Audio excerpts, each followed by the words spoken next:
Hello my dear students, দেখো আমরা আজকে লেসন 11টা পড়ব।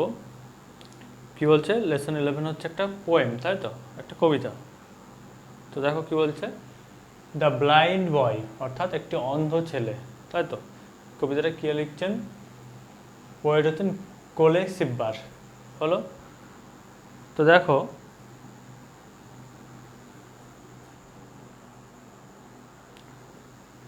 চলো শুরু করি। কোলে সিব্বার 1671 টু 1757, অর্থাৎ কোলে সিব্বার 1671-এ জন্মগ্রহণ করছেন এবং 1757-তে মারা যান। ওয়াজ এ নোটেড ইংলিশ ড্রামাটিস্ট, তিনি ছিলেন একজন উল্লেখযোগ্য ইংরেজি নাট্যকার, অ্যাক্টর, একজন অভিনেতা, অ্যান্ড পোয়েট, এবং একজন কবি। He wrote 25 plays and a number of poems, তিনি লিখেছিলেন 25টা নাটক এবং এ নাম্বার অফ পোয়েমস মানে বেশ কয়েকটি কবিতা। চলো এবার আমরা একটু রিডিংটা পড়ি। বলছে, oh say what is that thing call light.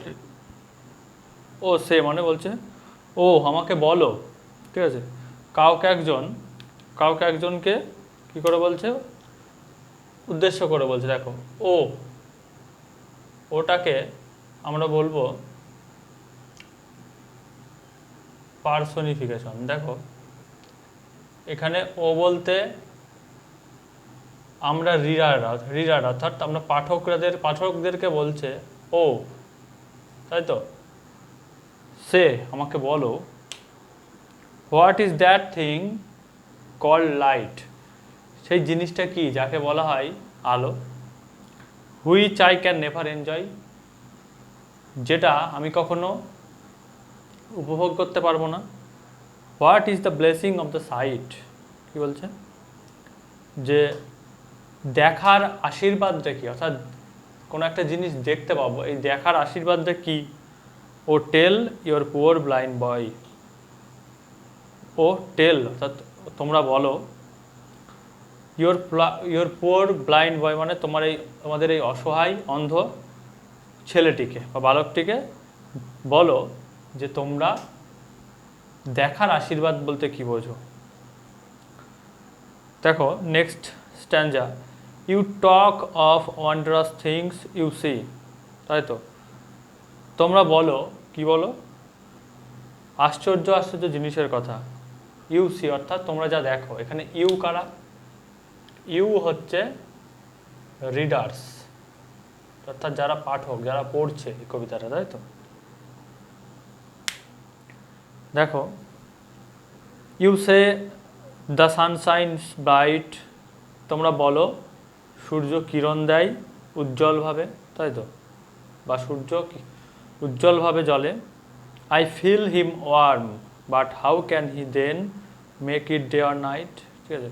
বলতে আমি অনুভব করি তার উষ্ণতা, বাট কিন্তু হাউ ক্যান হি, কিন্তু কীরকমভাবে সে then make it day or night, ঠিক আছে, সে তৈরি করে বা প্রস্তুত করে একটি দিন বা রাতকে, সেটা তো আমি জানি না। সেটা কিভাবে তৈরি করে, আমি শুধু তো তার উষ্ণতা বুঝতে পারি। নেক্সট স্ট্যান্জা দেখো, May Day or night my self I make when ever I sleep or play. বলছে মাই ডে অর নাইট, আমার দিন আর রাত, মাই সেলফ আই মেক, আমি নিজেই তৈরি করতে পারি, তাই তো। কীরকমভাবে বলছে? হোয়েন এভার, যখনই, আই স্লিপ, আমি ঘুমাই, অর প্লে, অথবা খেলা করি। অর্থাৎ যখন আমি ঘুমাই তখনই এই ছেলেটির কাছে, ব্লাইন্ড বয়ের কাছে কি, যখনই সে ঘুমায় তখনই হচ্ছে রাত, আর যখনই সে খেলা করে তখন সেটা হচ্ছে তার কাছে দিন। এইভাবেই সে দিন এবং রাত তৈরি করে। And could I ever keep awake with me it were always day, এবং আমি যদি কখনো সবসময় নিজেকে কখনো জাগিয়েই রাখি, অর্থাৎ সবসময় জাগিয়েই রাখি, with me it were always day, তাহলে এটা আমার কাছে সম্পূর্ণটাই দিন হবে। With heavy sighs I often hear you mourn my hapless woe, but sure with patience I can bear a loss I never know. কি বলে? দেখো উইথ হেভি সাইজ, সাইজ বলতে হেভি অর্থাৎ ভারী, ঠিক আছে, বা দীর্ঘ, সাই বলতে শ্বাস। আমি with heavy sighs I open here, আমি প্রায়ই শুনতে পাই দীর্ঘ শ্বাস ফেলে। ইউ মর্ন, তোমরা কি করো, দুঃখ প্রকাশ করো। মাই হ্যাপলেস ও, মানে আমার এই দুর্ভাগ্যের দুঃখে তোমরা দুঃখ প্রকাশ করো। বাট শিওর, কিন্তু নিশ্চিতভাবে, উইথ পেশেন্স, ধৈর্য সহকারে, আমি নিশ্চিতভাবে, আই ক্যান বিয়ার, আমি সহ্য করতে পারি বা বহন করতে পারি। এ লস আই নেভার নো, একটা ক্ষতি যেটা আমি কখনো জানিই না, তাই তো। আমি যদি না জানি সেটা আমার কাছে ক্ষতি, তাহলে আমি কি সেটা সহ্য করা না করার কোনো ব্যাপারই থাকে না, তাই তো। ঠিক এই ব্লাইন্ড বয়ের কাছেও তাই, ব্যাপারটা কি, সে তো দেখতেই পায় না, তাই তো। তাহলে এই যে রিডাররা, পাঠকরা, আমরা কি করি, দুঃখ করি যে ছেলেটির দুর্ভাগ্যকে নিয়ে, যে সে ছেলেটি দেখতে পায় না, তাহলে তার কাছে সেটা কোনো ফ্যাক্টরই নয়। কেন ফ্যাক্টর নয় না, তার কাছে সেটা কোনো ক্ষতি হিসেবে চিহ্নিতই নয়, তাই তো, যেটা সে জানেই না যেটা ক্ষতি কি লাভ। তারপর দেখো, then let not what I can not have my cheer of my mind destroy, কি আমাকে এগুলো আমার কাছে আসতে দিও না, বা আমাকে বলো না। What I can not have, যেটা আমার নেই। My cheer of mind destroy, যেটা আমার মনের আনন্দটাকে নষ্ট করে দেয়। Whilst thus I sing I am king, কি বলছে, যখনই আমি গান গাই তখনই হই আমি রাজা। অলদো এ পোর ব্লাইন্ড বয়, যদিও আমি একটি অসহায় অন্ধ ছেলে, তবুও যখনই আমি গান গাই তখনই আমি হয়ে উঠি একটা রাজা। ওকে, তো দেখো আজকে আমরা পুরো কবিতাটাই পড়ে ফেলবো। অ্যাক্টিভিটিগুলো তোমাদের বলে দেবো, তোমরা করবে। তার আগে কিছু ওয়ার্ড মিনিংয়ের সমস্যা হতে পারে, আমি সেগুলো একটু বলে দিই। সেটা হচ্ছে, দেখো কন্ট্রাক্টেড ফর্মে আছে NEER, এটা হচ্ছে নেভার, তাই তো। তোমরা সবাই জানো এটাকে বলা হয় কন্ট্রাক্টেড ফর্ম, এটাকে বলা হয় নেভার, তো মানে কখনোই। তারপর দেখো ব্লেসিং অফ সাইট, ব্লেসিং মানে আশীর্বাদ, তাই তো, আর সাইট মানে দৃশ্য, সাইট মানে দৃশ্য হলো। ব্লাইন্ড অন্ধ, ওয়ান্ড্রাস হচ্ছে আশ্চর্যময় বা আশ্চর্যপূর্ণ, ব্রাইট উজ্জ্বল, ওয়ার্ম মানে উষ্ণ, ফিল মানে অনুভূতি, মর্ন অর্থাৎ দুঃখ করা, কারোর কেউ মারা গেলে বা কারোর ক্ষতি হলে যখন সে দুঃখ করে তখন সেটাকে বলা হয় মর্ন। হ্যাপলেস ও হচ্ছে, হ্যাপলেস মানে হচ্ছে আনফরচুনেট অর্থাৎ দুর্ভাগ্য, আনফরচুনেট। আর ও মানে হচ্ছে সরো অর্থাৎ দুঃখ, হলো। তারপর দেখো চিয়ার অর্থাৎ মনের আনন্দ, ডেস্ট্রয় ধ্বংস, হলো। ওকে, এইগুলো একটু অসুবিধা হওয়ার মতো ছিল, বলে দিলাম। আরেকটা আছে পেশেন্স, পেশেন্স মানে হচ্ছে ধৈর্য।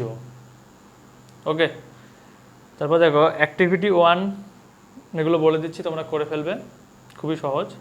বলছে in the poem I refers to the blind boy, the sun, the light. কবিতায় আই যে আয়ের যে উল্লেখটা আছে, সেই আইটা কে? দ্য ব্লাইন্ড বয় অন্ধ ছেলেটি, দ্য সান সূর্য, না দ্য লাইট আলো। দ্য ব্লাইন্ড 2 নম্বর দেখো, the blind boy can not enjoy the blessing of taste, sight, speech. অন্ধ ছেলেটি উপভোগ করতে পারে না কিসের আশীর্বাদ? সে টেস্ট স্বাদের, সাইট দেখার বা দৃশ্যের, স্পিচ কথা বলার। নাম্বার সি বলছে the blind boy identify the sun by its shape, light, warmth. অন্ধ ছেলেটি সূর্যকে চিহ্নিত করে কিভাবে? তার আকার দেখে, লাইট আলো দেখে, ওয়ার্মথ উষ্ণতা অনুভব করে। তাহলে যেটা হবে লিখে নেবে। Number D the boy is happy, sad, angry. ছেলেটি খুব দুঃখী, হ্যাপি হচ্ছে খুব খুশি, স্যাড দুঃখী, অ্যাংরি রাগান্বিত বা রাগী, তাই তো। তাহলে কোনটা হবে সেটা লিখে ফেলবে। অ্যাক্টিভিটি 2 বলছে complete the following sentence with information from the text. Text থেকে শব্দ নিয়ে শূন্যস্থান পূরণ করো। The poor blind boy wants to know, অসহায় অন্ধ ছেলেটি জানতে চাই। ঠিক আছে, তাহলে কি জানতে চাই তোমরা সবাই জানো, সেটা লিখে ফেলবে। The blind boy feels the difference between day and night bye, ছেলেটি দিন এবং রাতের পার্থক্য বুঝতে পারে কিসের দ্বারা, তাই তো, the warmth of the sun, তাই তো। তারপর দেখো C, the boy often hears mourning about, ছেলেটি শুনতে পাই প্রায় তার কি সম্পর্কে, কেউ শোক করছে, তাই তো, কেউ দুঃখ প্রকাশ করছে, তার কি সম্পর্কে সেটা লিখে নেবে। The boy does not want his dash to be destroyed, ছেলেটি চায় না তার কি নষ্ট হয়ে যাক, ওকে, সেই জায়গাটা লিখে নেবে। Activity 3, hmm do you think the blind boy is speaking to, তুমি কি মনে করো যে ছেলেটি কার সঙ্গে কথা বলছে, তাই তো। তাহলে আমি তো বলেই দিলাম কি এখানে রিডার লেখাটাই বেটার, কারণ যে কবিতা যারা পড়ছে বা যারা তার হয়ে দুঃখ করছে এটা লিখে বলতে পারো যে হু আর মর্নিংস ফর হিম, হলো তাদের জন্য তাদেরকেও এই কথাগুলো তিনি বলতে পারেন। Activity 4, feel in the chart information from the text, text থেকে শব্দ নিয়ে, তথ্য নিয়ে শূন্যস্থান পূরণ করো। বাঁ দিকে আছে ব্লাইন্ড পারসন, ডান দিকে আছে পারসন উইথ ভিশন, অন্ধ ছেলে বাঁ দিকে আছে আর ডান দিকে আছে যে চোখে দেখতে পায় সে।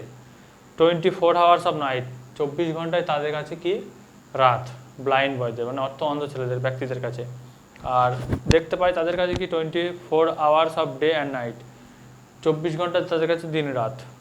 তারপর দেখো নিচে আছে sees the sun and feels or its warmth, তারা কি সূর্যকে দেখতে পায় এবং এর উষ্ণতা অনুভব করে, কিন্তু যারা অন্ধ তারা কি জাস্ট ফিলস ইটস ওয়ার্ম, তাই তো, শুধুমাত্র উষ্ণতা অনুভব করে। Plays during day and sleep at night, কী করে খেলা করে দিনের বেলা রাত্রিবেলা ঘুমায়, তাই তো। তাহলে ব্লাইন্ড পার্সনটা কী করে, when they play it was day and when they sleep it was night, তাই তো। যখন তারা খেলা করে তখন তাদের কাছে কি, তাদের কাছে হচ্ছে দিন, আর যখনই তারা ঘুমিয়ে পড়ে তখনই তাদের কাছে রাত। Does not realise the loss of sight, blind person কি তাদের দৃশ্যর না দেখার উপলব্ধিটা থাকে না, তাই তো। তাহলে পার্সনের ভিশন কি তাদের না কোনো কিছু না দেখার উপলব্ধি থাকে, ওকে। তাহলে অ্যাক্টিভিটি 5, এবার দেখো answer the following question in complete sentences, সম্পূর্ণ বাক্যে প্রশ্নগুলির উত্তর দাও।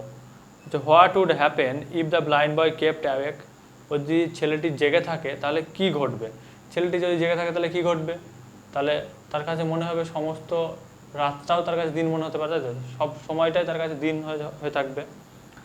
Number B, what does the blind boy bear with patience, কি এই ছেলেটি বহন করে ধৈর্য সহকারে, তাই তো। কি না তার, সে যে দেখতে পায় না এই বিষয়টা সে ধৈর্য সহকারে, বা বলতে পারো যে তার হ্যাপলেসও, অর্থাৎ তার দুর্ভাগ্যটাকে সে বহন করে নিয়ে বেড়ায়। Why does the blind boy think that he is a king, কেন অন্ধ ছেলেটি মনে করে যে সে কেন অন্ধ ছেলেটি মনে করে যে সে রাজা, তাই তো। কেন মনে করে, কেননা সে তার নিজের মনের দুঃখ মনের শান্তি নষ্ট করে না বা মনের আনন্দ নষ্ট করে না, এবং সে যখনই গান গায় তখনই সে নিজেকে ভাবে কি রাজা। নাম্বার ডি বলছে quote any 2 lines from the poem that suggest that the boy has a positive attitude towards life, বলছে যে কোনো 2টি লাইন কবিতা থেকে তোলো যার মাধ্যমে বোঝা যাচ্ছে যে ছেলেটির জীবনের প্রতি একটি পজিটিভ, অর্থাৎ কি বলবো, ভালো, জীবনের প্রতি দৃষ্টিভঙ্গিটা ভালো বোঝাচ্ছে, ঠিক আছে, সেটা 2টো লাইন তুলবে। Activity 6A, feel in the blanks with articles and preposition, article এবং প্রিপোজিশন দিয়ে শূন্যস্থান পূরণ করবে, এগুলো খুবই সহজ, বলার কিছু নেই। তারপর দেখো classify the nouns given below and place them in proper columns, common noun and abstract noun, 2টো বক্স আছে আর কিছু ওয়ার্ড আছে, light, day, patient, loss, boy, sight, তাই তো। কমন নাউন কোনগুলোকে বলে, যে নাউনের মাধ্যমে টোটাল একটা শ্রেণীকে বোঝায়, তাই তো, একটা জাতিকে বোঝায়, তাহলে সেটা কমন। আর অ্যাবস্ট্রাক্ট যেগুলো সুখ দুঃখ অনুভূতির বিষয়, তাই তো, যেগুলো সবসময় আমরা কি ধরাছোঁয়ার মধ্যে বুঝতে পারি না, সেইগুলোকে আমরা বলবো অ্যাবস্ট্রাক্ট। তাহলে সেগুলো খুঁজে লিখবে। অ্যাক্টিভিটি 7A কি বলছে, add a suitable prefix or suffix to each of the words given in brackets and fill in the blanks accordingly. দেখো কিছু শব্দ আছে ব্র্যাকেটের মধ্যে, দেখো স্লিপ, পেশেন্স, এনজয়, ব্রাইট, এইগুলো বুঝে নিয়ে কি করতে হবে, এর আগে সাফিক্স বা প্রেফিক্স যোগ করতে হবে। প্রেফিক্স মানে কি, কোনো একটা শব্দ আছে তার আগে কোনো একটা কিছু যোগ করা, তাই তো। যেমন ধরো ডেঞ্জার হলো, তাহলে এর সঙ্গে যদি প্রেফিক্স যোগ করতে বলি তাহলে কি কি হয়, ডেঞ্জারাস হলো, ওকে। এবার এর সঙ্গে যদি বলি সাফিক্স যোগ করতে তাহলে হবে এনডেঞ্জার, এর সঙ্গে যদি প্রেফিক্স যোগ করতে বলি, এর সঙ্গে যদি প্রেফিক্স যোগ করতে বলি তাহলে কি এনডেঞ্জার, ইএন যোগ হবে। আর সাফিক্স হচ্ছে ও ইউএস, অর্থাৎ পরে যোগ হয় যেটা সেটাকে বলা হয় সাফিক্স, আর আগে যেটা যোগ হয় সেটা হচ্ছে প্রেফিক্স। প্রি অর্থাৎ পূর্বে, তাহলে সেটা হচ্ছে প্রেফিক্স, আর পরে যেটা যোগ হবে সেটা হবে সাফিক্স। অ্যাক্টিভিটি 7B বলছে কি, write the antonyms of the following words, নিচের শব্দগুলি বিপরীত শব্দ লেখো। পুওর হচ্ছে দরিদ্র বা অসহায়, ওয়ার্ম মানে উষ্ণ, অ্যাওয়েক জেগে ওঠা, ডেস্ট্রয় ধ্বংস হলো। একটা দিয়ে একটা কী করবে, বিপরীত শব্দ লিখবে। এবার কি বলছে দেখো, অ্যাক্টিভিটি 8 বলছে complete the following imaginary dialogue between day and night, the beginning of the dialogue is given for you. বলছে পূর্ণ করো একটা কাল্পনিক কথোপকথন অর্থাৎ একজন বলছে আর একজন তার উত্তর দিচ্ছে, আবার সে একজন কথা বলছে, আর একজন তার কথার উত্তর দিচ্ছে, তাই তো। তোমরা এর আগে দেখেছো, আমি এটা লিখিয়েও দেবো, ডায়ালগ রাইটিং কীভাবে মানে করতে হয় সেটা আমি লিখিয়েও দেবো। তো যেহেতু এটা অনেকটাই করে দেওয়া যায়, তোমরা একটু চেষ্টা করবে এটা করার, ঠিক আছে, না করলে আমি লিখিয়ে দেবো। কি বলছে না, দিন এবং রাত দুজনের মধ্যে একটি কাল্পনিক কথা বলছে। তো the beginning of the dialogue is given for you, ডায়ালগের শুরুটা তোমার জন্য দেওয়া আছে, বা তুমি সেই অনুযায়ী লিখবে। ডে কি বলছে, dear friend I must declare I am more important than you. দিন কি বলছে, হে প্রিয় বন্ধু, আমার উচিত এটা ঘোষণা করা যে আমি তোমার থেকে বেশি গুরুত্বপূর্ণ। নাইট বলছে I don't know how you can say that, আমি জানি না তুমি এটা কীভাবে বলতে পারছো। ডে বলছে the sun rises during the day, people work and children কি প্লে, তাই তো।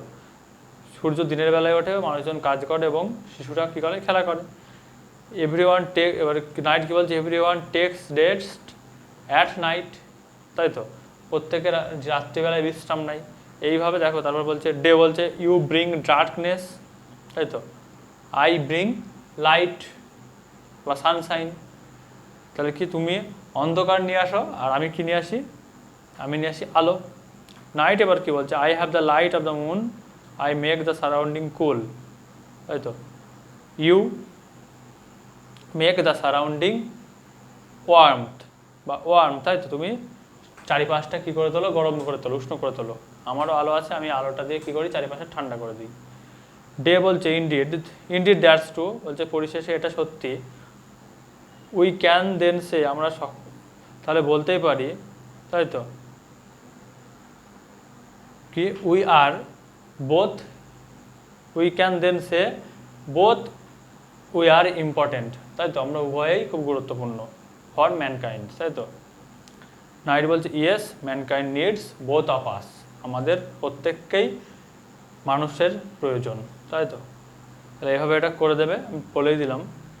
এবার বলছে activity 8B, develop a story within 60 words based on the following hints, add a suitable title to it. কি বলছে, একটা গল্প লেখো 60 শব্দের মধ্যে নিচের হিন্টসগুলিকে ব্যবহার করে এবং একটি উপযুক্ত টাইটেল দাও। তোমাদের স্টোরি রাইটিংয়ের ভিডিও আমি আগে দিয়েছি, একটা তোমরা লিখেও ছিলে, তাই তো। প্রয়োজন হলে সেই ভিডিওটা একবার দেখে নেবে, বা কারোর প্রয়োজন হলে বলবে, আমি ভিডিওটা দিয়ে দেবো, তোমরা দেখে নেবে, তারপর এই স্টোরিটা আবার লিখবে। তো দেখো স্টোরিটাতে কি বলছে, an old lady loses vision, কি একটা বৃদ্ধ মহিলা তার দৃষ্টি হারিয়েছে। কলস ইন এ ডাক্তার, একটা ডাক্তারকে ডাক ডেকে পাঠান। Agrees to pay a large fee if cure, তিনি রাজি হন বা সম্মত হন যে যদি তিনি সুস্থ হয়ে যান তাহলে তাকে কি একটা বড় ভালো পরিমাণ টাকা ফিজ হিসেবে দেবেন। বলো, doctor remove some of our furniture daily.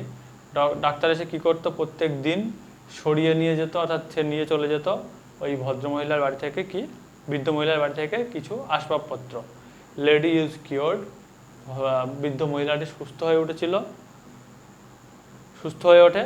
C refuses to pay, সে পে করতে অর্থাৎ তাকে টাকা দিতে প্রত্যাখ্যান করে। সে কি বলে, she can not see any of our furniture, কি সে তো মেনেছে যে সে চোখে দেখতে পাচ্ছে, কিন্তু সে তো আর তার ফার্নিচারই দেখতে পাচ্ছে না চোখের সামনে, তাহলে সে কীভাবে সুস্থ হয়েছে সঠিকভাবে বলবে, তাই তো? এইভাবে, আর তার ফিজই বা কীভাবে দেবে, এইভাবে একটা গল্প তোমরা ডেভেলপ করো, অর্থাৎ লেখো। ওকে, তারপরে আমাকে বলবে, আমি এটা ঠিক কারেকশন করে দেবো, বা অসুবিধা হলে আমি লিখিয়েও দেবো। কেমন? ওকে, বাই, আজকের মতো।